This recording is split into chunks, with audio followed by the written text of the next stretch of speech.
Namaste everyone. Welcome to NEET model test discussion. Hope you have answered all the questions. Right? Now we will see the solutions to the questions one by one. This is the first question. Right? It is related to units and dimensions. Right? Namaste everyone. Welcome to the class. So here is the first question. Velocity v of a particle is given by the terms of t in terms of time in seconds and by the equation so and so. Velocity v is given by v is equal to at plus b by t plus c.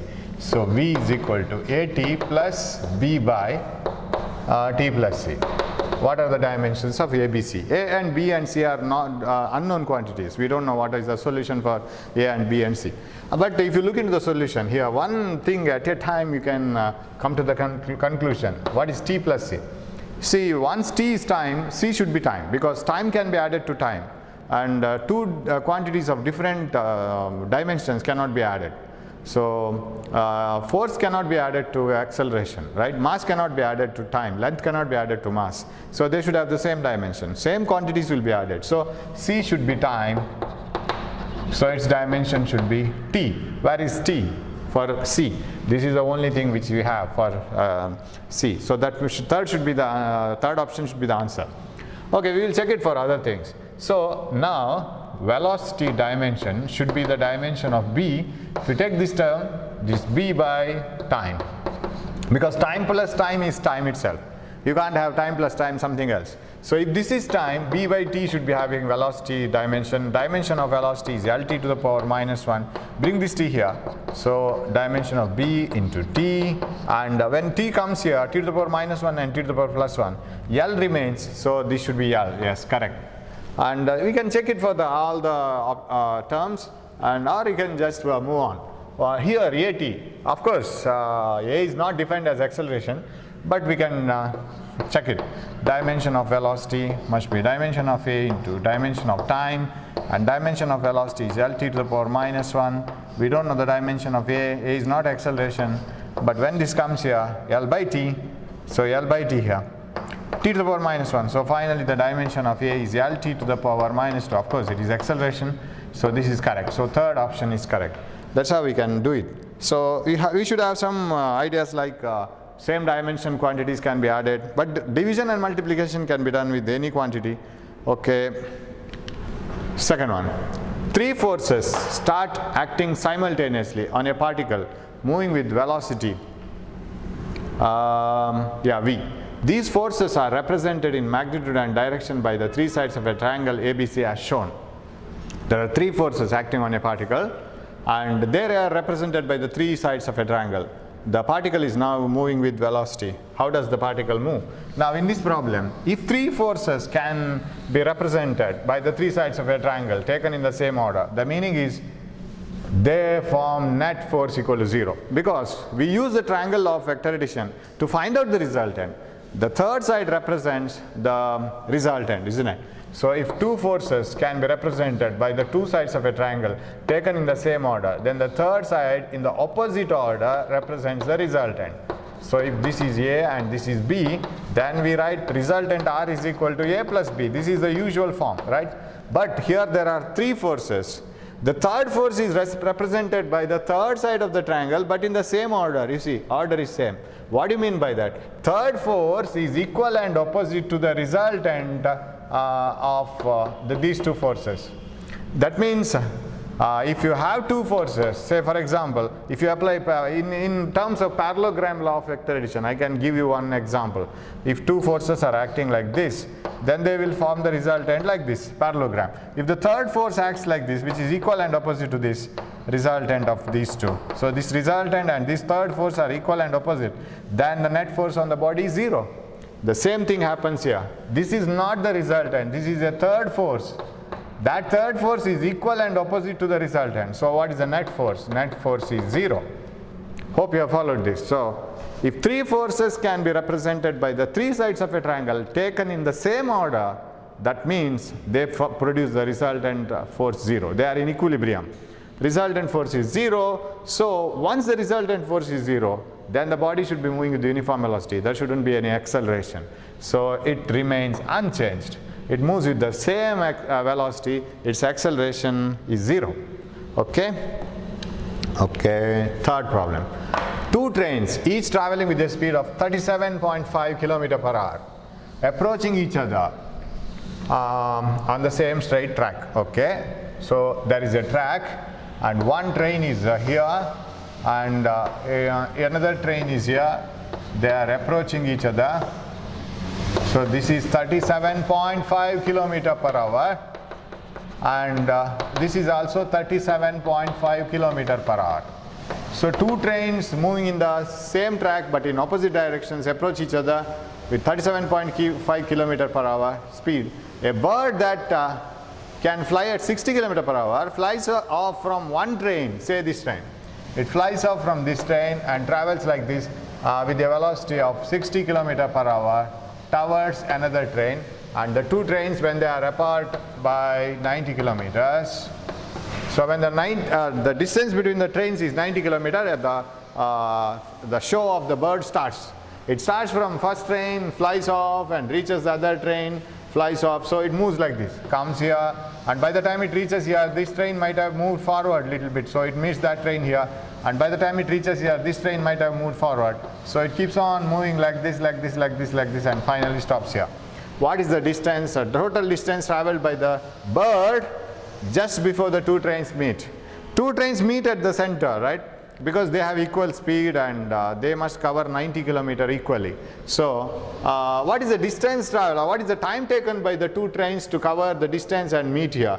That is the time taken by the bird to fly here and there, to and fro like this.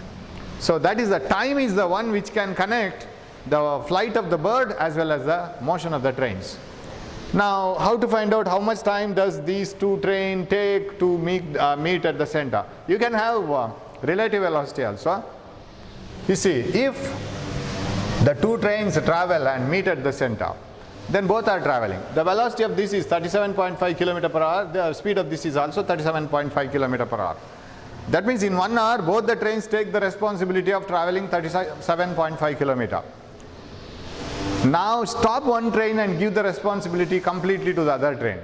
I will stop this train. So I will stop this. Velocity of the train A with respect to B, I will call this as B, this as A.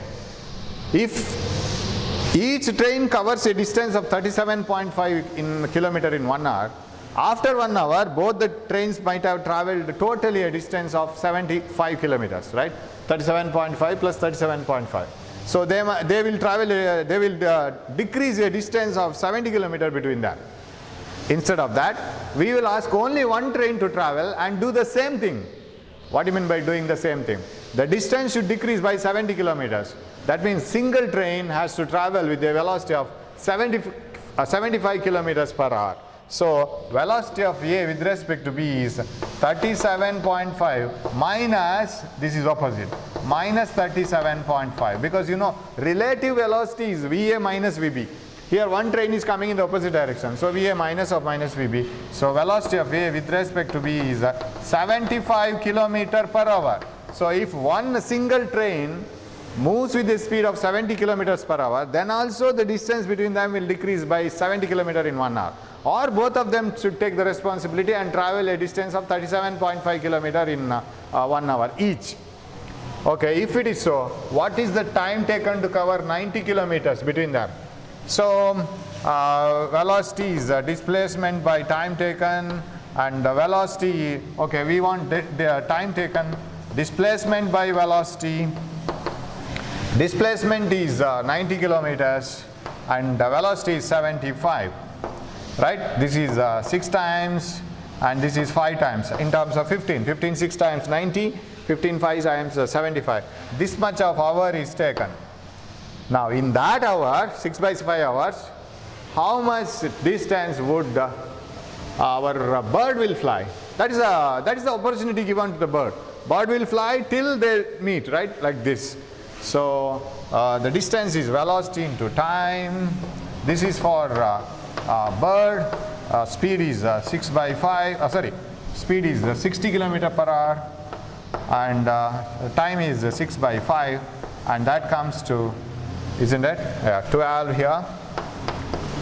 72 kilometers is the distance traveled by the bird. So that is a way in which we solve it. Problem number 4. A particle travels with the constant speed on a circle. Okay? Let me rub this. A particle travels with a constant speed on a circle of radius 3 meters. Let me draw the diagram myself. A particle travels with a constant speed on a circle of radius 3 meters. Okay. And its speed here is v. It completes one revolution in 20 seconds. So t is 20 seconds. Starting from origin O, so this they have taken as origin. That means this is x-axis and this is y-axis. This is origin O with respect to this x and y-axis. This is x, this is y. Particle starts from O. The magnitude and direction of the displacement vector 5 seconds later. Now 5 seconds later, where will be the object? 20 seconds is its period, time taken to complete one full revolution. 5 seconds is the 1/4 of t. So 20 seconds by 5 or 5 by 20 seconds is 1/4 of the period. So 1/4 of period is that is 5 seconds, right? So if it is so, in first 5 seconds it completes 1/4 of the rotation. Next 5 seconds, next quarter, next quarter, next quarter. 5, 5, 5, 5. Total 20 seconds it completes all the full rotation. So it should be here, right? So the particle must have reached 1/4 of the circle. It must have covered 90 degrees by the time it meets here. Now the speed of the particle will be in this direction, tangential. But what about displacement? Displacement, because question is displacement. The magnitude and direction of displacement vector 5 seconds later is, what is the direction of displacement, what is the magnitude? Now after 5 seconds the particle is here, this is the displacement. Let me use some other color. This is the displacement. Now how to find out that displacement? This is 3 meters. Displacement is root of 3 square plus 3 square, and this is 3 root 2. Right? 3 root 2 will be 3 into 1.414. That is 12 and 4 and 3, 42. 4.24242. That is the displacement from here to here. What is the direction? Direction is like this. This is x-axis, and this direction. See, this is a right-angled triangle, isosceles triangle. Definitely this angle will be 45. This will be 45. This will be 45. So it makes an angle of 45 degree with the x-axis. So this answer suits it, right? 4.2 meter. The displacement is like this. Direction of displacement. And it is making an angle of 42 degree with the, 45 degree with the x-axis, and the displacement is 4.2 meters. Okay. Fifth one. Two paper screens A and B are separated by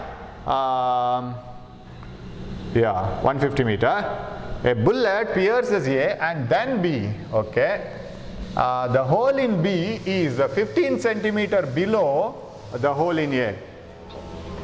Hole in B is 15 centimeter below the hole in A. If the bullet is traveling horizontally at a time of hitting A, the velocity of the bullet at A is. So there are two paper sheets like this, right? Kept vertically like this. Okay. Now they are separated by 150 meters. Like this. A bullet pierces A and then B. So it enters A. It is moving horizontally, it is told somewhere, and it moves to B. But here it doesn't pierce, it goes down because of gravity like this. And they say that by the time it reaches the second paper, it is 15 centimeter down because of gravity. So till it reaches paper A, it is almost horizontal. Then the gravity starts acting. So 15 centimeter below the hole in A. So this is the hole in A position, and this is the hole in B position, right? Actual hole in A is here. So that position is here. Below that 15 centimeter it goes down. And what else? if the bullet is traveling horizontal at the time of hitting A, the velocity of bullet at A is, so what is the speed with which it is traveling? And remember, when the bullet hits like this, suppose this is the bullet and this is the corresponding position on the second paper, it will be moving like this. So this is 15 centimeters. But every time the bullet continues to move with the same forward speed, its downward journey will be entirely different. As soon as gravity acts on the bullet, it starts moving downwards. Its initial velocity in the downward journey is 0. So in this direction, its velocity is 0. But forward velocity will be maintained always. This speed will not be affected by gravity. That speed will be continued throughout. So that bullet will continue to move forward every time, but its downward journey will be affected by gravity, so it will be moving under acceleration.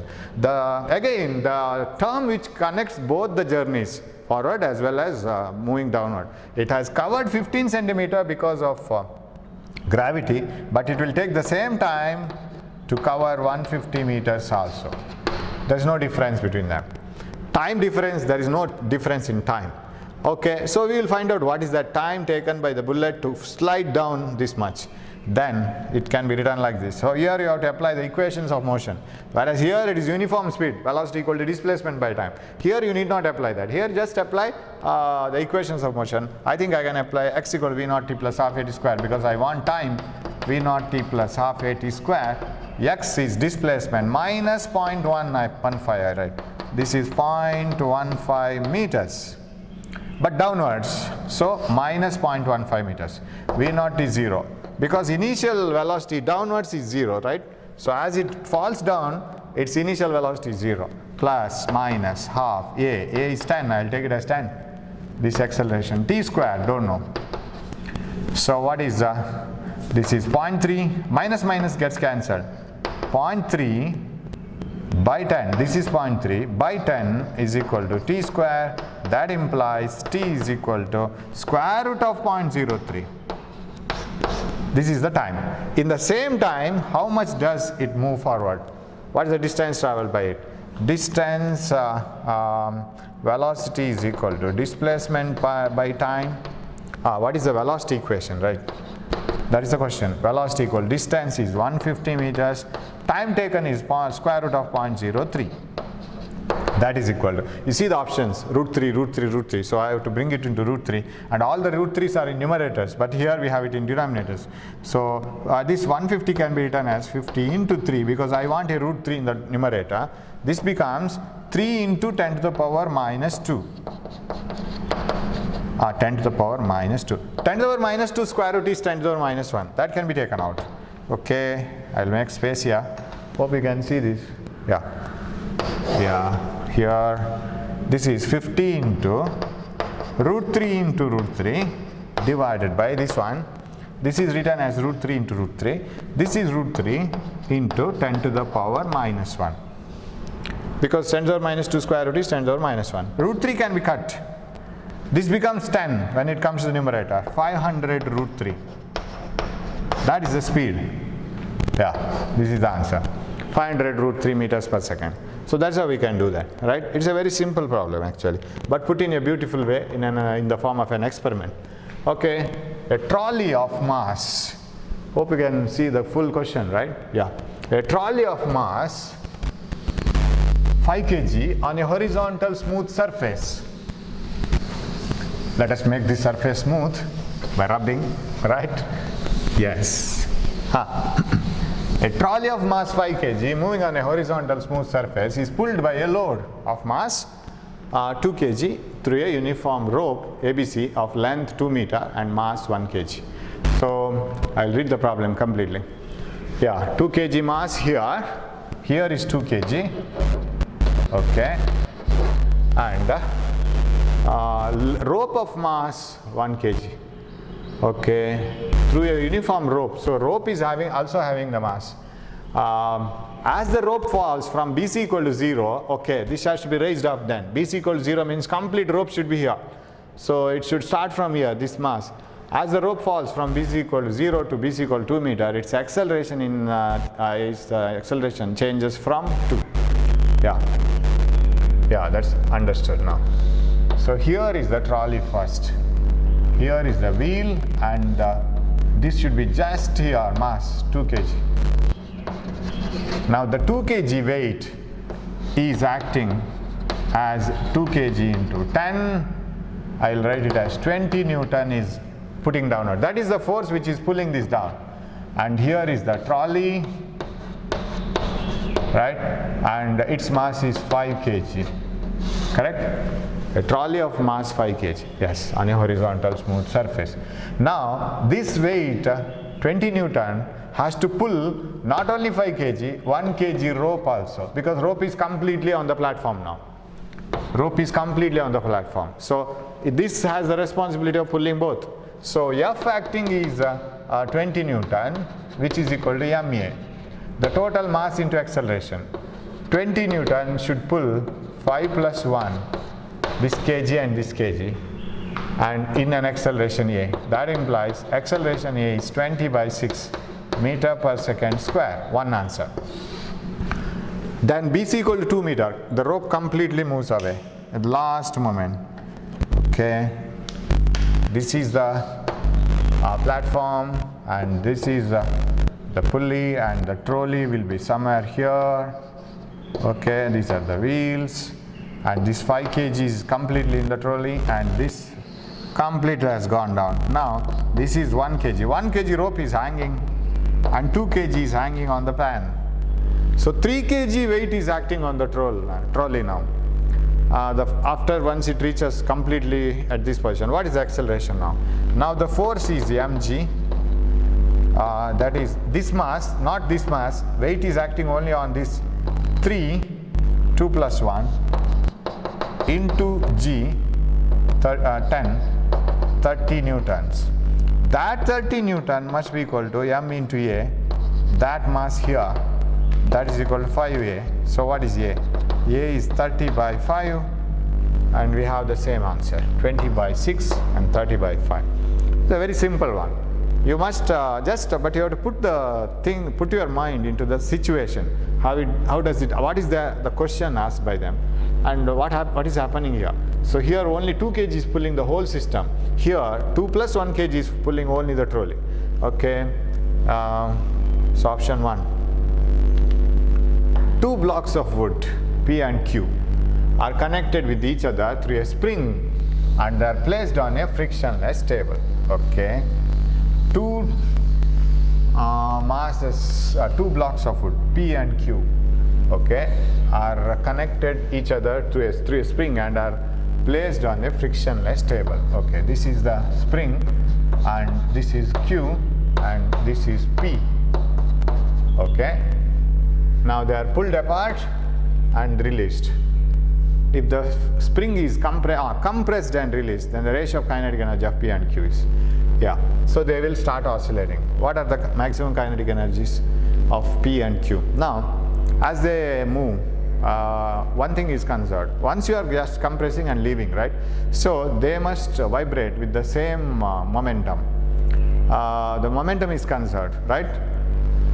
Momentum of both must be same, since they are in the same system. It is like bullet and gun, right? For action and reaction, they are compressed and released. If momentum is same, compare the kinetic energy in terms of momentum. You know, half m square is kinetic energy. Multiply by m on both sides. Of course, you may be knowing this formula. Em is equal to half m square v square. Em is equal to p square by 2. And okay, that is enough. M square v square is momentum square by 2. Now, there is no question of P. Momentum is same for both of them. In order to conserve the momentum, they will move with equal momentum. The heavier one will move with the less velocity, the larger one will move with, the lighter one will move with more velocity. So, Em. Now, what you have to compare? The ratio of kinetic energy of P and Q. Kinetic energy is inversely proportional to mass. Bring this here. So, kinetic energy of P, kinetic energy of Q, so are placed in the frictionless table, inversely proportional to mass. EP by EQ is equal to MQ by MP. That's all. Nothing else is involved. MQ by MP. It is inversely proportional to mass. Okay. 8. in the case of a hollow sphere, gravitational potential inside the sphere, it is same as electric potential. Suppose you have a hollow sphere, how is the electric potential vary inside a hollow sphere? You know that inside a hollow sphere, potential here is same as potential here, same as on the surface. But as you go outside, it is inversely proportional to distance. But here it is independent of the distance, doesn't depend on the distance inside the sphere. Same as electric potential. Ninth one. A wire of radius r is stretched without tension along a straight line in a lightly. A wire of radius r stretched without tension along a straight line is lightly fixed at A and B. A and B it is fixed. What is the tension on the wire when it is pulled into a shape ACB? Assume that Young's modulus of the material of the wire to be Y. D is much greater than L. In the diagram it appears to be very large, but D is much less than L. That you have to take into care. So this is wire. It is not put under tension. Lightly fixed on the 2 points A and B. Okay, A and B are here. Now as you put a load, it just gets diverted. This is an exaggerated diagram. It doesn't go, or it doesn't sag down so much, little bit of sagging down. And this is taken to be D, but D is much less than L. Now I will take this as 2L, right? It is L and L. This is totally 2L, and this is L, and this is L. This is sagging down D. Now the question is, of course, now there is tension on the wire, because something load should be attached here. Tension on the wire T, and here also the tension T. Now what is the Young's modulus of the wire? Something like that. Y and D. Assume that, okay, what is the tension in the wire if Young's modulus is Y? Okay, you have to write the expression for Young's modulus. Automatically you will get the tension. Tension is force per unit area. Not force per unit. Force itself is tension. Okay, that's what you have to get. You know that Young's modulus Y is equal to force per unit area into change in length by original length. Now shall I write this length as root of L square plus D square? Root of L square plus D square, right? Pythagoras theorem. Now we go on substituting for this. Young's modulus Y is equal to force, that is tension on these two wires, divided by area pi r squared, because it is given of radius r. Isn't that? What is the tension in the wire if it is pulled? No, not given. Wire of radius r given in the first sentence itself. So pi r squared, because all the answers contain pi r square also. T by pi r squared into change in length. Stress by strain, you know this formula. Stress is force by area. Strain is delta L by L. L goes to the numerator. Delta L, change in length is, you see what is the total length after stretching? It is 2 times root of L square plus D square minus, this is the total length, minus original length 2L. This is change in length, right? This change in length is final length minus original length. Change in length by original length 2L. You can take 2 outside and cancel with this one. Young's modulus Y is equal to, I will have to go back then, I don't have enough space, T by pi r square 2L 2 into L square plus D square square root minus L, 2 gets cancelled. Now what I will do is, I will write this L as root of L square and bring it to the denominator, because you know, see, we don't have any square root and another thing, and you know that L is much greater than D. This length is much greater than D, so you can have L squared by D squared much less than 1, isn't it? D square by L square much less than 1, right? So not L square by D square. D square by L square. D square by L square is much less than 1, because D is much smaller than L. Even if you divide D by L, you will get an answer which is much less than 1. If it is D square by L square, much difference. Okay, so what I can write here, I will bring this L square to the denominator. T divided by pi r square into this one, root of L square plus D square, L square plus D square minus this one, this I will write it as root of L square, so that everything is under the same type, by L square, root of L square. This of root of L square divided by here, and this is written as root of L square. So I will shift this answer to this part. Yeah, Young's modulus y is equal to t divided by pi r square. You divide this now. Root of L square plus d square by root of L square, then this one. That comes to 1 plus d square by L square, square root, right? I'll put the square root inside. L square by L square, d square by L square, minus this by L square, minus 1, correct? Minus 1.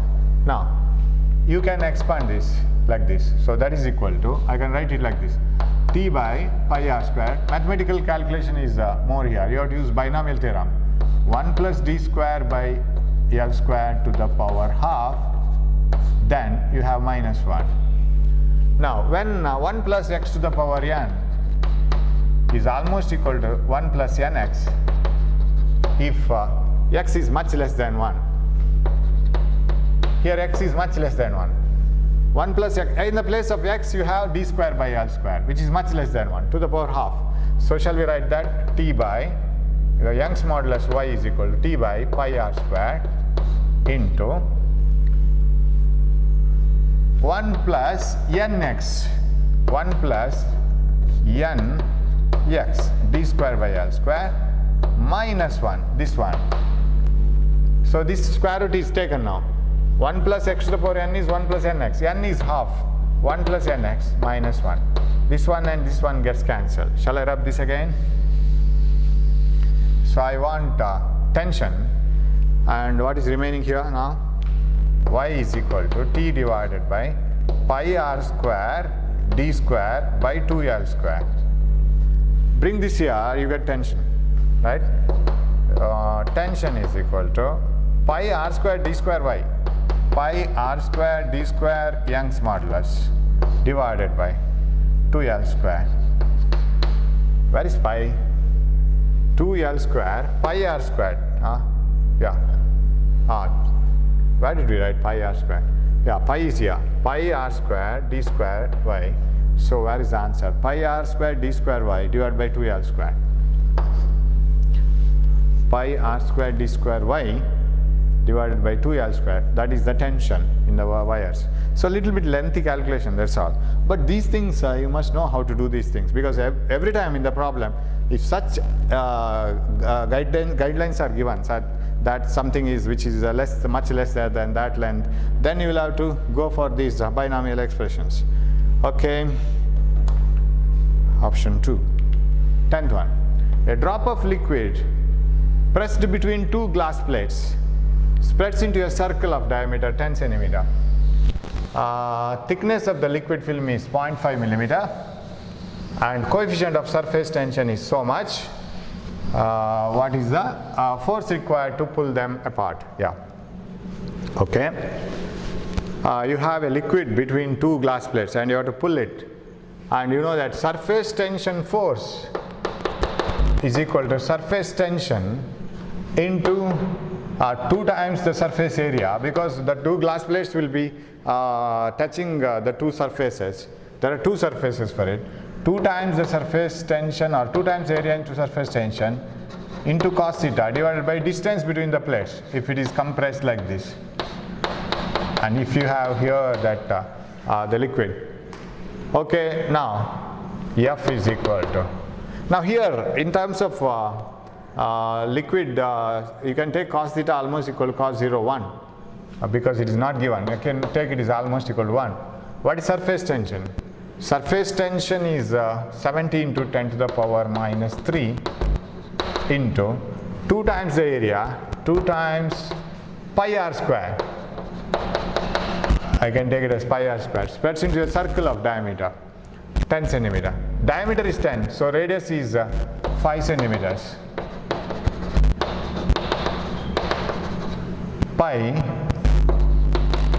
r square, 25 into 10 to the power minus 4 pi r square divided by distance between the two plates or thickness of that liquid layer, 0.5 milli.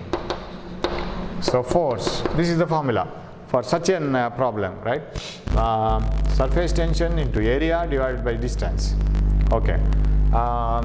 So what we can do here? So many numbers. I can take this as 1 by 2. That means, or I can do it like this. I can minimize 5 times 5.1 times. Then it comes to, this is 5 into 2 is 10. I can take it as 10. So 3.14 into 70 are the only two numbers left with now. And then this is 10 to the power minus 4. 0.1 into 10 to the power minus 3. And here also you have a 10 to the power minus 4. So remaining I will write it 10 to the power minus 3. This one. Of course you have a 2 into 5, 10. 10 to the power minus 2. So this 2, 10 to the power minus 3 and 5. 2 into 5 is 10 to the power minus, 2 into 5 is 10, 10 to the power minus 3. 10 to the power minus 2, this 10 to the power minus 4 is remaining because I am having a 10 to the power minus 4 in the denominator. What is remaining? So this is 3.14. So a 28, 7 4s are 9, 21. It is 219.8 because you have a 0 here into 10 to the power minus 2 and it is 2.198 Newton. This is the answer. Okay. 70 calories of heat are required to raise the temperature of 2 moles of an ideal gas. 70 calories of heat are required to raise the temperature of 2 moles of an ideal gas at constant pressure from 30 degrees to 35 degrees Celsius. You know it.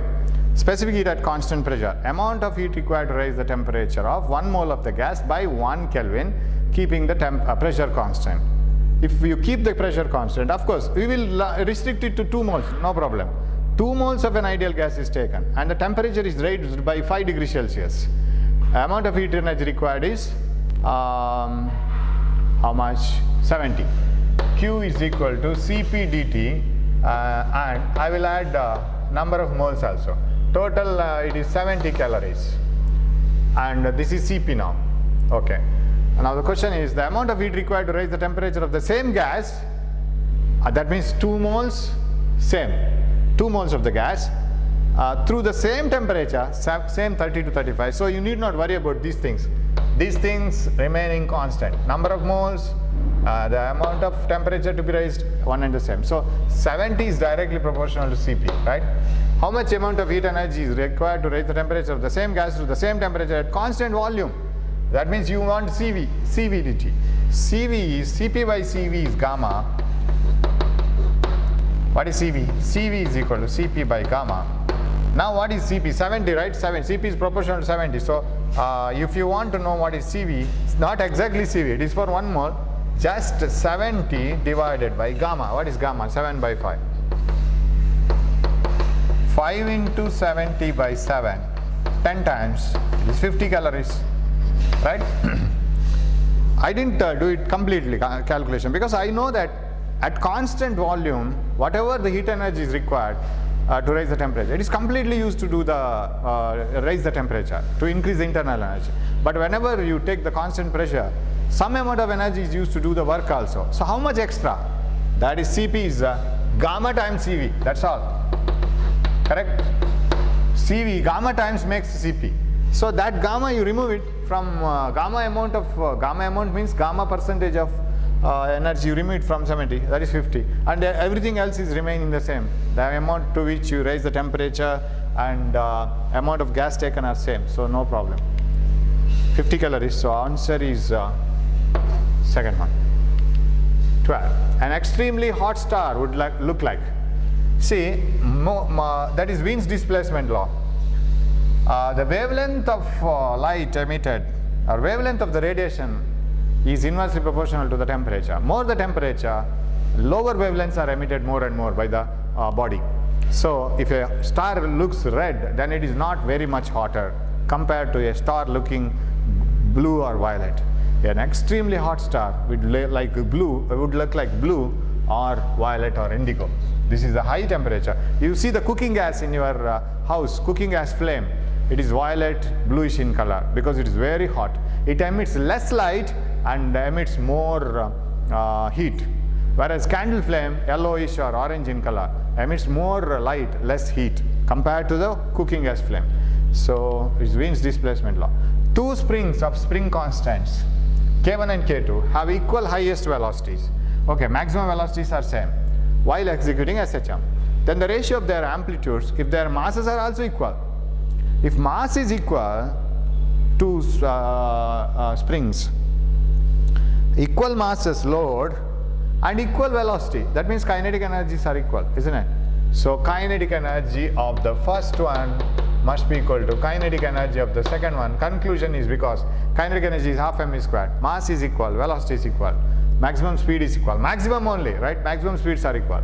Now half, what is the maximum kinetic energy? Half K1A1 square, this is spring constant, half K2A2 square. A1, A2 are the amplitudes. And half K square sine square theta is the kinetic energy variation. But maximum kinetic energy is when sine theta is 1. That is half K1A1 squared, half K2A2 squared. What is the answer here? Half gets cancelled. What is needed here? You need the ratios of their amplitudes. A1 by A2, this is square actually, K2 by K1. But if you want only A1 by A2, K2 by K1 to the power half. Very simple problem. 14. One train is approaching an observer at rest and another train is receding from him with the same velocity, 4 meters per second. So you are standing in a platform, one train is moving away from you, another train is approaching towards you. One train is receding, another train is approaching with the same velocity, 4 meters per second. Both the trains blow the whistle and at the same frequency, 243 Hertz, that is original frequency. The beat frequency in Hertz as heard by the observer is. So as heard by the observer, how many beats he will hear per second? That is the question. Okay. Now the situation is like this. Here is the platform. One train is receding and another train is approaching. Suppose you see the approaching train. So this is the, okay. This train is approaching with a speed of 4 meters per second. What is the apparent frequency formula? Apparent frequency is the nu dash is equal to nu naught into V plus V naught divided by V plus Vs. This is when the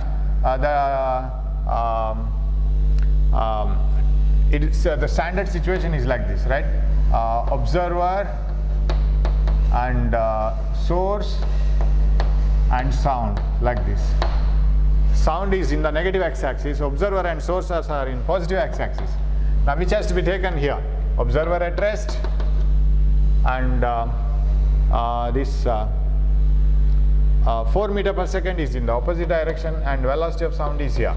So how can you write the apparent frequency as? Apparent frequency is equal to original frequency. Okay, we'll write the formula. We'll substitute the values. Apparent frequency is equal to 243 into V plus V naught. Velocity of sound is given 320 plus 0 divided by 320, and here it is Vs is negative. Vs, velocity of the source, is negative. Why? Because it has gone to the negative x-axis.